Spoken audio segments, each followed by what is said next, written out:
উপজেলার বিভিন্ন ইউনিয়ন থেকে আগত বিএনপির নেতৃবৃন্দ, যুবদল, ছাত্রদল, স্বেচ্ছাসেবক দলের নেতৃবৃন্দ, অ্যাডভোকেট, ওলামা দল, গণ্যমান্য ব্যক্তিবর্গ, আমন্ত্রিত অতিথিমণ্ডলী, আইন শৃঙ্খলা রক্ষাকারী বাহিনীর সম্মানিত সদস্যগণ, সাংবাদিক সহ উপস্থিত সুধীমণ্ডলী, আপনাদের সবাইকে আমি লালমোহন উপজেলা যুবদলের পক্ষ থেকে, আমার প্রিয় নেতা মেজর হাফিজউদ্দিন আহমেদ বিএনপির পক্ষ থেকে, দেশ নেত্রী বেগম খালেদা জিয়ার পক্ষ থেকে, তারুণ্যের অহংকার তারেক রহমানের পক্ষ থেকে আজকের এই ইফতার মাহফিলে আন্তরিক অভিনন্দন এবং শুভেচ্ছা জানিয়ে আমি আমার সংক্ষিপ্ত বক্তব্য শেষ করছি।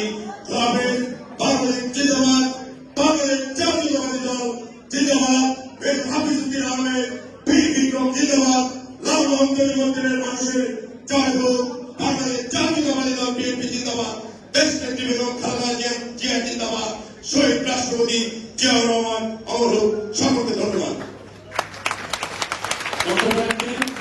জনাব নাসিরুল্লাহ, সাধারণ সম্পাদক।